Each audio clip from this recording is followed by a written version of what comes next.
جتنے جانور ہیں دن رات کی ٹینشن کے بعد آتے کہاں ہیں؟ ٹھکانے میں، آشیانے میں. انسان کے لیے بھی اللہ نے گھر بنائے ہیں. قرآن کے الفاظ ہیں جعل لکم من بیوتکم سکنا، کہ اللہ نے تمہارے لیے گھروں کو رہائش کی جگہ بنایا. سکنا جو ہے نا یعنی رہائش کی جگہ. اور اللہ نے یہ بھی فرمایا گھر بنتا ہے ریلیشن سے. جعل لکم من انفسکم ازواجا لتسکنوا الیہا، اللہ نے تمہارے لیے جوڑے پیدا کیے تاکہ تم سکون حاصل کرو. تو نکاح ہوتا ہے، گھر وجود میں آتا ہے، اور اللہ نے بتایا کہ یہ جو تمہارے گھر میں آئی ہے اس سے تمہیں کیا ملے گا؟ سکون ملے گا. تو پتہ چلا یہ تو سارا پروسیس ہے کس کے لیے؟ سکون کے لیے بھائی. اور ہمارے ہاں زیادہ تر ٹینشنوں کے واقعات گھروں کے ہوتے ہیں. جن کے گھر نہیں ہیں وہ سکون سے ہیں، اور جن کے گھر ہیں وہ ڈپریشن کی گولیاں کھا رہے ہیں. تو اس کا مطلب معاشرے میں کوئی بہت ہی الٹا کام ہو رہا ہے جو بالکل فطرت سے ہٹ کر ہے. کیا ایسے یار کیوں سمجھ میں کیوں نہیں آ رہا؟ دیکھو روٹی پیٹ بھرنے کے لیے ہے نا، روٹی سے پیٹ نہیں بھر رہا، مطلب وہ بہت ہی کچھ ایسا چیز آپ نے کھائی بھی ہے، یہ کچھ ایسا لائف اسٹائل ہے کہ آپ کا تو میدا ہی الٹا کام کر رہا ہے. ارے کسی کمبخت کی پانی سے پیاس نہ بجھے، چلو کولڈ ڈرنک سے نہیں بجھ رہی پیاس، سمجھ میں آتا ہے یار کولڈ ڈرنک نہیں بجھ رہی، تو کولڈ ڈرنک تو اللہ نے پیدا تھوڑی کی ہے پیاس بجھانے کے لیے. کسی کی بجھتی ہے کسی کی نہیں. بعض لوگ کولڈ ڈرنک پیتے ہیں نہیں بجھتی. چائے سے نہیں بجھ رہی سمجھ میں آتا ہے، دودھ سے نہیں بجھ رہی، پانی سے تو بجھنی چاہیے نا. کمبخت کی پانی سے پیاس نہیں بجھ رہی، اس کا مطلب باڈی میں تھوڑا بہت فالٹ نہیں ہے. میرے یہ سمجھانے سے بھی اگر سمجھ میں نہیں آ رہا تو تھوڑا بہت فالٹ نہیں ہے. اتنی اچھی مثال دے کے بھی اگر سمجھ میں نہیں آ رہا تو میرے بھائی جن کی نہیں آ رہا، یہاں تھوڑا سا فالٹ بہت بڑا فالٹ ہے، بہت بڑا فالٹ ہے. میں نے وہ بیان ریکارڈ کروایا تھا نا کہ عورتیں بچے پیدا کرنے سے صحت اچھی ہوتی ہے، خراب نہیں ہوتی. وہ پورا میں نے پورے ڈاکٹروں کی رپورٹیں بھی پیش کر دی جو نوبل پرائز ڈاکٹر ہیں یو کے کہ عورت کا حمل روکنے سے بیڑا غرق ہوتا ہے، موٹاپا آتا ہے. اس میں بھی میں نے یہی دلیل دی کہ جو چیز نیچر ہے وہ صحت کے لیے اچھی ہوتی ہے، خراب تھوڑی ہوتی ہے. وہ میں نے کل اپنا کلپ دیکھا، اس کے نیچے جو لوگوں نے الٹی سیدھی باتیں کی ہیں. ارے تم دلائل کو نہ سمجھنا چاہتے ہو نہ ماننا چاہتے ہو، تم انگریز کے پٹھو ہو، کمبختوں، تم دم ہلاتے رہو ساری زندگی. تمہارے اندر، آپ کو نہیں کہہ رہا جو اس نے کمنٹس کیے تو اس کو کہہ رہا ہوں، تمہارے اندر سوچنے سمجھنے کی صلاحیتیں ختم. تمہیں جو لائن پہ لگا دیا نا 2 بچے تو بس تم اسی پہ لگے رہو، برباد کر دو اپنی بیویوں کی صحت بھی، اپنی صحت بھی، اور اپنا خاندان بھی تباہ کر دو. بچے تو ہوتے ہی 2 کے بعد ہیں، گھر تو بنتا ہی 2 کے بعد تو بچوں کی شروع ہوتے ہیں کہ جن کا ایک گیدرنگ ہوتی ہے، آپس میں کھیلتے ہیں. تو ایک لائن پہ لگا دیا، بس اسی پہ سب چلتے چلے جا رہے ہیں. تو گھر کس کے لیے بنایا اللہ نے؟ سکون کے لیے. ایک گھر میں سکون نہ ہو تو چلو بات سمجھ میں آتی ہے کہ بھائی کبھی کبھار ہزاروں میں کوئی ایک بیمار بھی پیدا ہو جاتا ہے نا. ہر گھر میں لڑائیاں، ہر گھر میں بے سکونی، لاکھوں میں ایک آدھ گھر ہوگا جس میں سکون ہوگا. بھائی کم بہت بھائی سے بات نہیں کر رہا، بہن بہن سے بات نہیں کر رہی، جٹھانیاں، نندوئی، ساسیں، وہ تو ایک مستقل ٹاپک ہے. باپ اور اولاد میں نہیں بن رہی، ماں بیٹی میں نہیں بن رہی، میاں بیوی میں نہیں بن رہی. تو اس کا مطلب ہے کہ معاشرے میں کوئی چھوٹا موٹا فالٹ نہیں ہے بھائی. یہ تو جانور پھر ہم سے اچھے ہیں. کیا خیال ہے بھائی جان؟ ہم سے اچھے جو پھر کبوتر نکلا، چڑے نکلے ہیں بھائی. ہمیں آفس میں سکون مل رہا ہے، گھر میں نہیں مل رہا. یہ تو بہت بڑا فالٹ آ رہا ہے معاشرے میں، اور یہ ان میں تو بہت ہی زیادہ ہے جن کی ہم تقلید کرتے ہیں. تبھی وہ تو کرتے ہی نہیں نا، 40 سال تک گھر بناتے ہی نہیں ہے کہ سکون سے زندگی گزرنے دو، 40 سال کے بعد دیکھیں گے. ان کو پتا ہے کہ اگر پہلے سے کر لیا تو عذاب میں آ جائیں گے. تو اس کا مطلب اس معاشرے میں ہم سے بھی زیادہ ٹیکنیکل فالٹ ہے، کوئی بہت بڑا فالٹ ہے. تو وہ فالٹ کیا ہے؟ کیا خیال ہے؟ سمجھنا چاہتے ہیں؟ بہت بڑا فالٹ ہے. اور ماہر نفسیات اکثر اس فالٹ کو ہائی لائٹ نہیں کرتے کیونکہ وہ خود اس فالٹ میں مبتلا ہوتے ہیں. الحمدللہ سمجھا پا رہا ہوں اپنی بات. یہ بات سمجھ میں نہیں آ رہی، یہ بھی میں چھوڑ رہا ہوں آہستہ آہستہ. سمجھ میں آ رہی ہے بات؟ وہ اکثر اس فالٹ میں مبتلا ہیں. وہ کیا ہے فالٹ؟ کہ جب تک حقوق کا دائرہ کار متعین نہیں کیا جائے گا کبھی بھی اتحاد اور محبت پیدا نہیں ہو سکتی. اس کو ایک اور اسٹائل میں بیان کرتا ہوں, دوسرے اسٹائل میں. جب تک ظلم ختم نہیں ہوگا گھر میں محبت پیدا نہیں ہوگی, اور ظلم کو جب تک ڈیفائن نہیں کیا جائے گا کہ ظلم کی ڈیفینیشن کیا ہے, ظلم ختم ہو نہیں سکتا. نہیں آ رہی بات؟ جو مذہب کو فالو نہیں کرتے, خدا کی قسم لا الہ الا اللہ قیامت تک الٹے لٹک کے پی ایچ ڈی کر لیں نفسیات میں, وہ ظلم کی ڈیفینیشن بیان کر ہی نہیں سکتے کہ ظلم کہتے کسے ہیں. کیونکہ ظلم کہتے ہیں کسی کا حق ادا نہ کرنا. جب آپ کو پتہ ہی نہیں ہوگا اس کا حق ہے کیا, تو ادا نہ کرنا اور کرنا کیا کیا کیا ڈیفینیشن ہوگی, پتہ کیسے چلے گا کہ حق کی ادائیگی کیا ہے اور عدم ادائیگی کیا ہے؟ کیونکہ حق کی ادائیگی کس کا کس پر کتنا حق ہے, کیا حق ہے, وہ نہیں ادا کرے گا تو لڑائیاں ہوں گی نا. میں سمجھ رہا ہوں کہ اس کا مجھ پر حق ہے, وہ سمجھ رہا ہے کہ ہے ہی نہیں, تو کیسے معاملہ چلے گا؟ یہ فیصلہ کون کرے گا کہ یہ مطالبہ درست ہے یا غلط ہے؟ یا تو یہ اسلام بتائے گا. اسلام اگر نہیں بتاتا تو پھر پوری کائنات بیٹھ کے یہ ڈیفائن ہی نہیں کر سکتی کہ کس کے کس پر کیا حقوق ہے, اس میں اختلاف پیدا ہوگا. بعض دفعہ کلچر بتاتا ہے کہ کس کا کس پر کیا حق ہے, وہ کلچر غلط بتا رہا ہوتا ہے, ساری دنیا کہہ رہی ہے کلچر غلط ہے. دیکھو کلچر تو یہ کہتا ہے عورت کو چاہیے کہ جہیز لے کر آئے, کیا خیال ہے, کہتا ہے کہ نہیں کہتا؟ لیکن ساری دنیا کہتی ہے یہ کلچر غلط کہہ رہا ہے. انڈیا میں جہیز نہ لانے پر جلا دیا گیا بہوؤں کو, ایسے واقعات ہوئے, اس لیے کہ وہ کہہ رہے ہیں ظلم کیا, ہمارے جہیز کیوں نہیں لے کر آئی. ملکی قوانین بعض دفعہ بتاتے ہیں تو ملکی قوانین عاجز ہیں یہ بتانے سے کہ کس کا کیا حق ہے. آپ پوچھ لو جو لا ہے نا, اس آپ بولو بھائی یہ نہیں چاہیے, یہ نہیں چلے گا گھر میں. اختلاف اور لڑائی کو ختم کرنے کے لیے سب سے پہلا اصول یہ ہے کہ آپ کو یہ پتا ہونا چاہیے, باپ کو یہ پتا ہونا چاہیے کہ بیٹے کے اوپر میرے کتنے حقوق ہیں. میں اس حد تک بیٹے کو اپنا پابند بنا سکتا ہوں, اس سے آگے مجھے اللہ نے حق نہیں دیا, اس سے آگے یہ خدا نے میرے بھی اختیارات سلب کر لیے ہیں. شوہر کو پتا ہونا چاہیے بیوی کو میں اس حد تک اپنا پابند بنا سکتا ہوں, اس سے آگے کام میں اس سے بولو بھائی نہیں لے سکتا, یہ میرا رائٹ ہی نہیں ہے. عورت کو پتا ہونا چاہیے اس حد تک شوہر سے مطالبات منوا سکتی ہوں, اس سے آگے اللہ نے باؤنڈری کھینچی ہوئی ہے, مجھے آگے جانے کی اجازت نہیں ہے. ساس کو پتا ہونا چاہیے اس حد تک بہو میری خدمت کرنا اخلاقی ذمہ داری ہے, وہ بھی یہ پتا ہونا اخلاقی ہے یا قانونی, یہ بھی پتا ہونا چاہیے. کچھ چیزیں اخلاقی ہوتی ہیں, قانونی نہیں ہوتی. اخلاق کا دائرہ کار اخلاق کی حد تک ہی ہوتا ہے.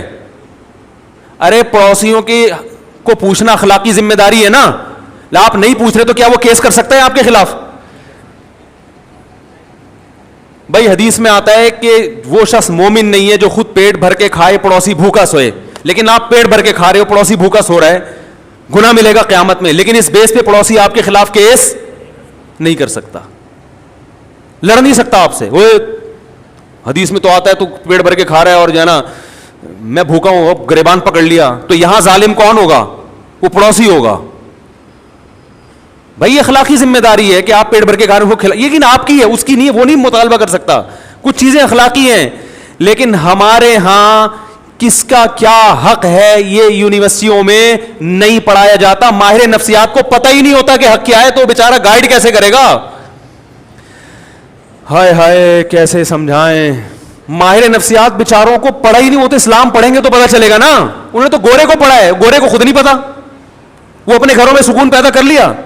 یہ نفسیات پڑھ کر آ رہے ہیں جرمنی کی یونیورسٹیوں میں, اور وہاں سے سیکھ رہے ہیں کہ گھروں میں جوڑ کیسے پیدا ہو.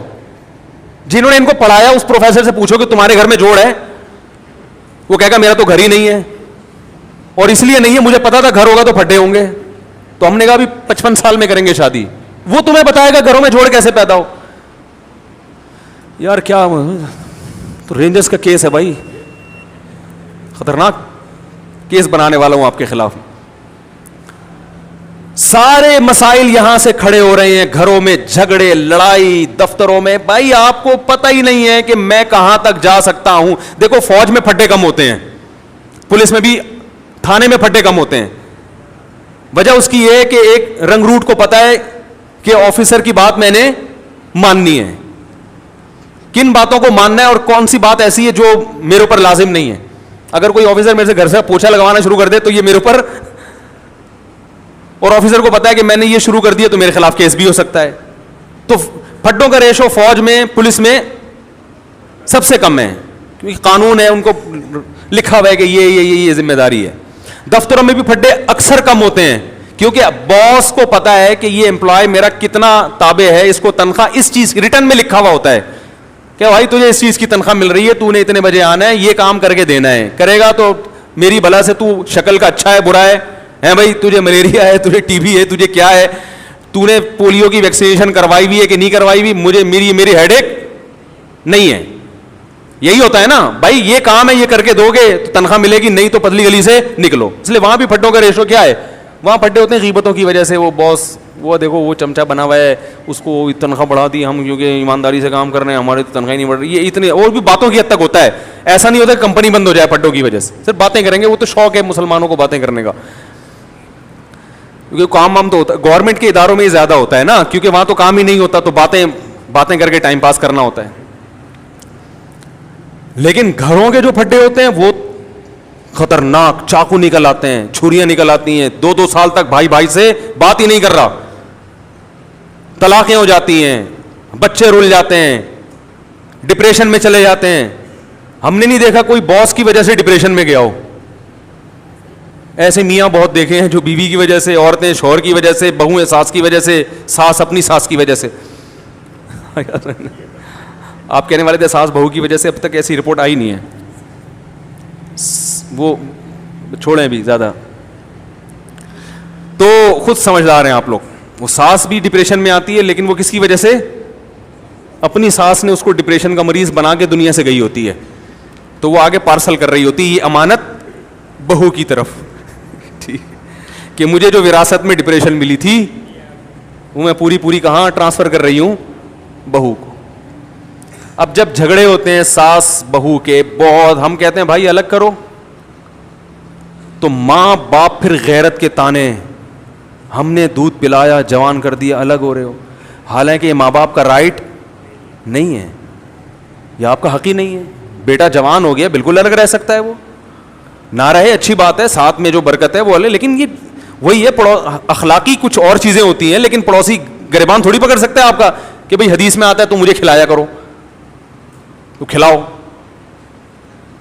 تو ماہر نفسیات سے گزارش ہے, جب لوگوں کو موٹیویٹ کیا کریں, کچھ اچھے بھی ہیں الحمدللہ, ہر جگہ اچھے برے بھی ہوتے ہیں, اچھے تو سارے ہی ہیں, لیکن بہت سی چیزوں میں بیچاروں کے پاس خود گائیڈنس نہیں ہوتی, گائیڈنس نہیں ہوتی. وہ انگلش کے الفاظ گھما رہے ہوتے ہیں ایکچولی یوں وغیرہ وغیرہ, مجھے تو اتنی انگلش نہیں آتی. تو بات صحیح ہونی چاہیے, چاہے انگلش میں ہو یا اردو میں ہو یا پنجابی میں ہو. لوگ زبان کو دیکھ رہے ہیں آج کل, اسٹائل کو دیکھ رہے ہیں, باتوں کو, کیونکہ فلموں کا دور ہے نا, ڈراموں کا دور ہے, جس کے اسٹائل اچھے ہیں لوگ متاثر ہو رہے ہیں, بات کو تو دیکھ نہیں رہے. بات بھی ہو اسٹائل بھی ہو پھر مزہ ہے. کیا خیال ہے, بات بھی ہو اور اسٹائل بھی ہو, اور اگر اسٹائل نہیں ہے تو بات کو زیادہ فوکس کرنا چاہیے. اسٹائل کی اتنی ویلیو نہیں ہے, لیکن بات بہرحال صحیح ہونی چاہیے. تو آپ کو یہ پتا ہونا چاہیے کہ میرے ماتحت جو لوگ ہیں, میں ان کو اس حد تک پابند بنا سکتا ہوں, اس سے زیادہ شریعت نے مجھے حق بولو نہیں دی. یہ سب سے پہلے والدین پر آتا ہے. ہمارے یہاں پتہ ہے سسٹم کیا چل رہا ہے, جس کی لاٹھی اس کی بھینس. بیٹا فرما بردار ہوگا تو باپ اس کو نچوڑ لے گا, بولے کہ ہر بات مانتا ہے, تو اس کی یہی غلطی ہے کہ ہر بات مانتا ہے کم وقت. کہیں نو کر دے تو باپ بیٹے کے کو پورے معاشرے میں ذلیل کر دیتا ہے, میرا بیٹا میری بات نہیں مان رہا. ارے وہ ہر بات مان رہا ہے. ایک دفعہ ایک ابا آئے مجھے کہنے لگے میرا بیٹا یہ میرا, میں نے کہا یار ایسے بیٹے آج کل آرڈر پہ نہیں ملتے, اتنا نیک ہیں. ایک چیز میں اگر اس نے انکار کر دیا اور وہ اس کا حق بھی ہے, تو آپ کو تو کہنا چاہیے بیٹا میں یعنی آپ کو تو اس کا دل جیتنا چاہیے, لیکن چونکہ بیٹا فرما بردار مل گیا تو ابا اس کو پوری طرح نچوڑ رہے ہیں.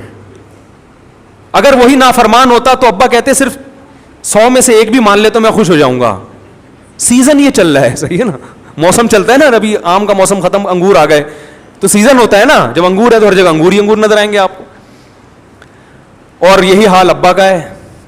جب تک ابا آپ کی مجبوری ہیں, آپ کے ابا بہت اچھے, پیسے نکلوانے ان سے, جہاں ابا کی ضرورت نہیں رہی وہاں ابا سے زیادہ ٹینشن والا آپ کے گھر میں, جب ابا بوڑھے ہوتے ہیں تو کیسا ستایا جاتا ہے ان کو.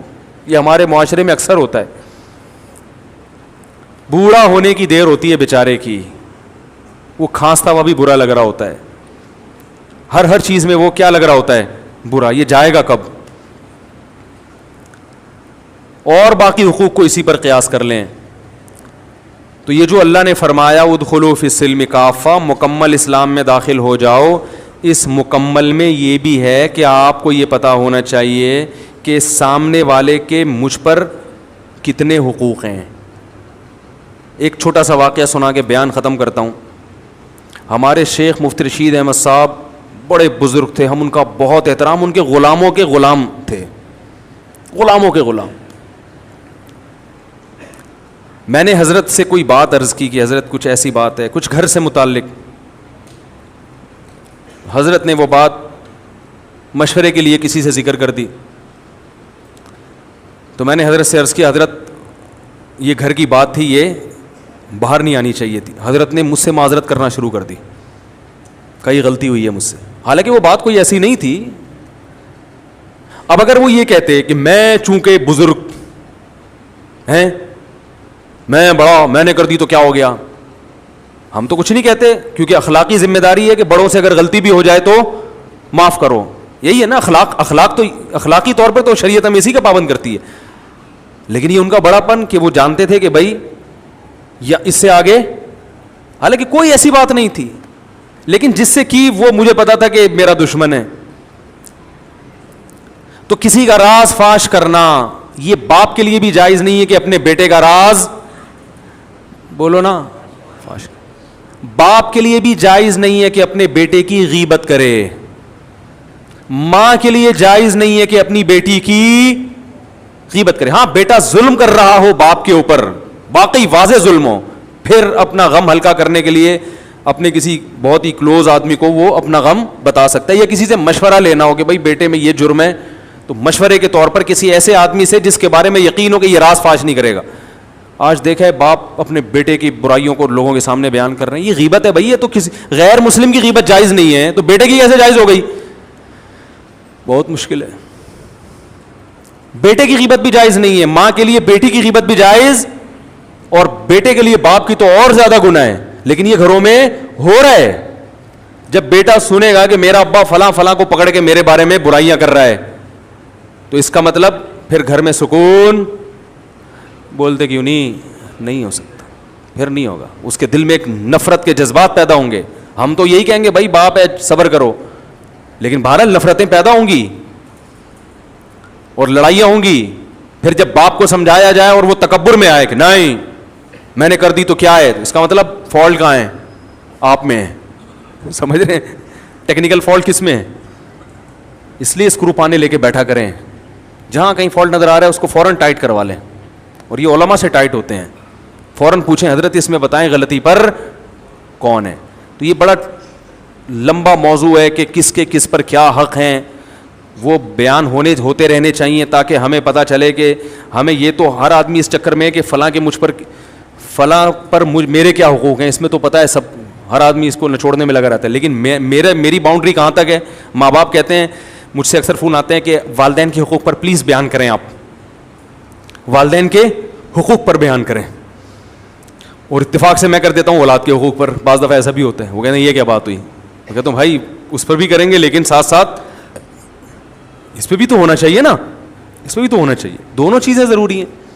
تو اللہ تعالیٰ سے دعا ہے کہ اللہ ہمیں مکمل اسلام میں داخل ہونے کی توفیق عطا فرمائے. علماء نے لکھا ہے کہ استاذ مدارس میں نا شاگرد استاذوں کا بہت احترام کرتے ہیں. لیکن استاذ کے لیے کسی شاگرد کو فاسق و فاجر کہنا جائز نہیں ہے. سمجھ رہے ہیں؟ فاسق و فاجر کہنا جائز, زانی کہنا جائز نہیں ہے کہ یہ الزام ہے. تو اللہ نے ایک باؤنڈری رکھی ہوئی ہے, اس سے آگے آپ کو نکلنے کی اجازت نہیں ہے. کمیٹی ہے مسجد میں تو امام کو کمیٹی سے آگے نکلنے کی اجازت, بولو نا بھائی, نہیں ہے. وہ کمیٹی کا پابند ہے. بعض جگہوں پر ایسے ہوتا ہے امام کمیٹی کو لفٹ ہی نہیں کرا رہا ہوتا, کہتا ہے میں چونکہ امام ہوں, میں چونکہ, وہ چندے کے حساب دینے کے لیے تیار نہیں ہے کمیٹی کو. بھائی جب آپ کسی کمیٹی کے تابع ہیں تو جتنا چندہ آ رہا ہے آپ کے باپ کو بھی حساب دینا پڑے گا. بعض ائمہ, سب نہیں, اکثر تو الحمدللہ صحیح ہوتے ہیں, لیکن بعض جگہوں مسجد پہ کیس آتے ہیں امام حساب نہیں دے رہے, کہہ رہے کون مجھ سے کون ہوتا ہے حساب لینے والا, میں تو مفتی ہوں, میں تو بزرگ ہوں, میں تو فلانا ہوں, میں کیا کرپٹ ہوں. بھائی آپ چور ہوں, کرپٹ ہو, آپ نیک ہوں. جب مسجد کا ایک رسید ہے, کوئی چندے کا سسٹم ہے, تو آپ کو اخپل طریقے سے چندہ کرنے کی اجازت, بولو بھائی, نہیں. اخپل لفظ یاد رکھ لیں, بہت سارے کام اخپل طریقے سے کرنے کی وجہ سے غلط ہو رہے ہیں. وہ مجھ سے اب لوگ آ کے پوچھتے ہیں حضرت اخپل کا مطلب کیا ہے. پرسوں ایک صاحب اخپل کا مطلب پوچھنے کے لیے آیا تھا, تو وہ پابند ہے. اسی طرح کمیٹی پابند ہے کہ وہ امام کا احترام کرے, اس کے ساتھ ایسے پیش نہ جیسے ملازمی, اوئے ادھر اوئے ٹائم دیکھ رہا ہے کیا ہو رہا ہے, ہیں تمہیں بولا تھا 40 پہ نماز 45 پہ کھڑی کر رہے ہو تم, ہیں تمیز سے, ٹھیک ہے نا, ریکویسٹ کے ساتھ. تو مسجدوں میں بھی لڑائیاں, گھروں میں بھی, اللہ تعالی ہماری حفاظت فرمائے اور ہمیں یہ جاننے کی توفیق عطا فرمائے کہ ہمارا کس پر کتنا حق ہے.